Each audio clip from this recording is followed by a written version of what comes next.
नमस्कार दोस्तों, मेरा नाम है विपुल राजपूत और स्वागत है आपके अपनी चैनल विपुल एजुकेशन में।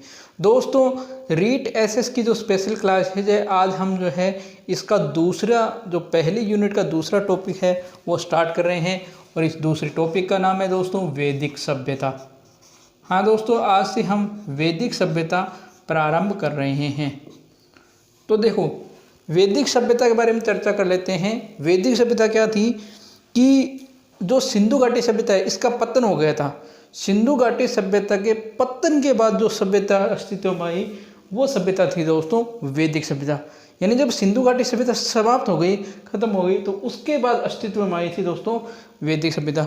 इसका अगर आप टाइम पीरियड देखोगे तो इसका टाइम पीरियड है दोस्तों 1500 ईसा पूर्व से 6000 ईसा पूर्व। ये इसका टाइम पीरियड है, यानी ये इतने समय तक रही थी। यानी 1500 ईसा पूर्व से 600 ईसा पूर्व, 1500 ईसा पूर्व से ये 600 ईसा पूर्व तक ये सभ्यता अस्तित्व में रही थी। अब इस सभ्यता की बात करें तो इस सभ्यता के निर्माता जो है दोस्तों, इसके जो निर्माता है दोस्तों वो आर्य माने जाते हैं। कौन माने जाते हैं? आर्य लोग। यानी जो आर्य थे वो इस सभ्यता के निर्माता माने जाते हैं। यानी वैदिक सभ्यता निर्माता कौन माने जाते हैं? आर्य लोग। आर्य का अर्थ देखो, इस आर्य शब्द का, आर्य जो शब्द है इसका अर्थ होता है दोस्तों सुसंस्कृत व श्रेष्ठ व्यक्ति। सुसंस्कृत व श्रेष्ठ व्यक्ति, ये आर्य शब्द का अर्थ होता है। यानी आर्य का अर्थ होता है ऐसा व्यक्ति जो सुसंस्कृत हो, यानी पढ़ा लिखा हो, और श्रेष्ठ व्यक्ति हो, यानी अच्छा व्यक्ति हो, गुणवान व्यक्ति हो, उसको आर्य कहा गया है। एक विद्वान है विंटरनेतरिज,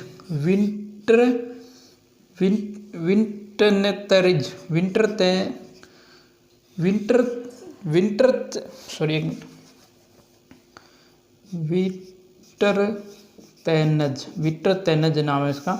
विंटरतेनज जो है इसने इस वैदिक सभ्यता के दो पार्ट कर दिए। यानी वैदिक सभ्यता के कितने भाग बना दिए? दो भाग। यानी ये इसको दो भागों में बांट दिया। एक सभ्यता का नाम है ऋग्वैदिक काल और एक का नाम है उत्तर ऋग्वैदिक काल। उत्तर ऋग्वैदिक काल यानी एक ऋग्वेद काल के समय की और एक ऋग्वेद काल के बाद की। ये ऋग्वैदिक काल ये है, उत्तर ऋग्वैदिक काल। इसका जो समय है दोस्तों वो है 1500 से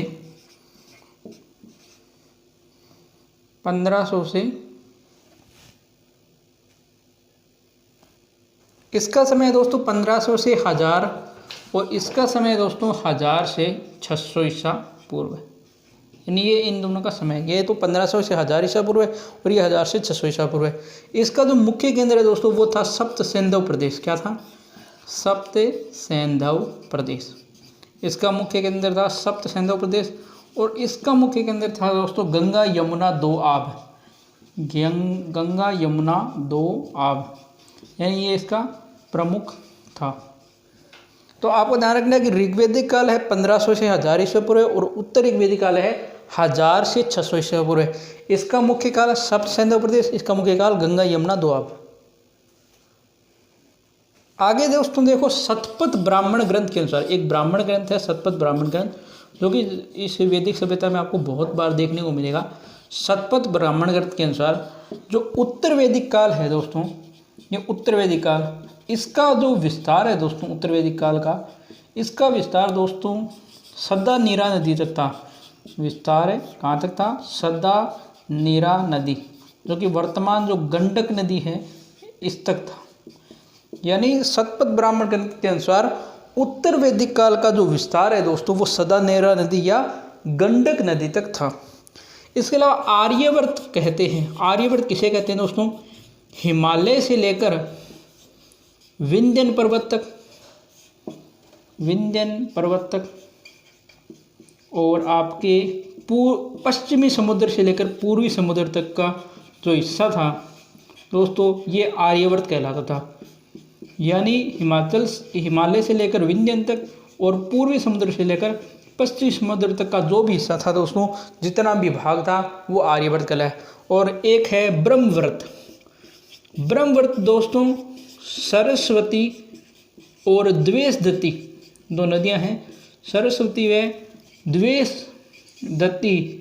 नदियों के बीच का क्षेत्र, नदियों के बीच का जो क्षेत्र है वो ब्रह्मव्रत कहलाया दोस्तों। क्या कहलाया? ब्रह्मव्रत कहलाया, ब्रह्मव्रत कहलाया। और एक आपको इसके ध्यान रखना है दोस्तों, उस सभ्यता का ये सबसे पवित्र स्थल माना जाता है, सबसे पवित्र स्थल माना जाता है किसको? ब्रह्मव्रत को। तो आर्यवर्त तो आपको ध्यान रखना है कि हिमालय से विंध्यन, पश्चिमी समुद्र से पूर्वी समुद्र, और ब्रह्मव्रत ध्यान रखना है सरस्वती और द्वेषदत्ती नदियों के बीच का क्षेत्र ब्रह्मव्रत है, सबसे पवित्र स्थल है। अब देखो दोस्तों, जो वैदिक सभ्यता है इसके जो आर्य लोग हैं ये कहाँ से आए थे, कहाँ के निवासी थे, इसके बारे में अलग अलग विद्वान कथन है। जैसे एक तो है डॉक्टर संपूर्णानंद व अविनाश चंद्र, इन्होंने कहा कि ये दोस्तों सप्त सिंधु के निवासी थे, यानी सप्त सिंधु जो प्रदेश है वहीं से आर्य लोग आए थे।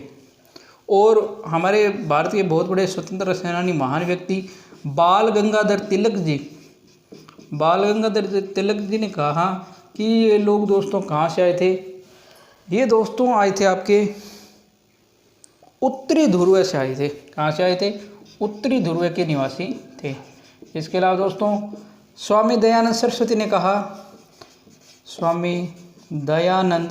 जी ने कहा कि ये लोग जो है वो कहाँ से आए थे दोस्तों? तो दयानंद सरस्वती जी ने कहा कि दोस्तों ये लोग जो है वो तिब्बत से आए थे। और इसके अलावा एक और विद्वान है दोस्तों आपके मैक्स मूलर, जो कि जिन्होंने बाद में वेदों को जो है वेदों का अनुवाद करता भी कहा जाता है, मतलब अनुवाद किया था उन्होंने, मैक्स मूलर। उन्होंने कहा कि ये मध्य एशिया से आए थे, मध्य एशिया से। और इसके अलावा लास्ट है एनसीईआरटी। जो एनसीईआरटी है इसके अनुसार ये दोस्तों कहाँ से आए थे? अल्पाइन पर्वत से आए थे, आल्पस पर्वत से आए थे। ठीक है, तो डॉक्टर संपूर्णानंद और अविनाश चंद्र के अनुसार सप्त सिंधु के लोग थे। बाल गंगाधर तिलक जी ने कहा उत्तरी ध्रुव से लोग थे। स्वामी दयानंद सरस्वती ने कहा तिब्बत से लोग थे। मैक्स मूलर ने कहा मध्य एशिया से आए थे। और एनसीईआरटी ने कहा आल्पस पर्वत से आए थे। ठीक है दोस्तों, तो आज हमने वैदिक सभ्यता का सामान्य परिचय पर चर्चा कर ली है। कल से हम इसका जो ऋग्वैदिक काल है जिसके अंदर राजनीतिक सामाजिक जो व्यवस्थाएं हैं उन पर हम कल से चर्चा करेंगे। ठीक है दोस्तों, तो यह था आज का वीडियो। उम्मीद करता हूँ आपको ये वीडियो पसंद आए। वीडियो पसंद आए तो वीडियो को लाइक करें, शेयर करें, कमेंट करें। चैनल को सब्सक्राइब अभी तक नहीं किया है तो प्लीज़ चैनल को सब्सक्राइब करके बेल आइकन को प्रेस कर दें। धन्यवाद दोस्तों। जय हिंद, जय भारत। घर रहें, स्वस्थ रहें।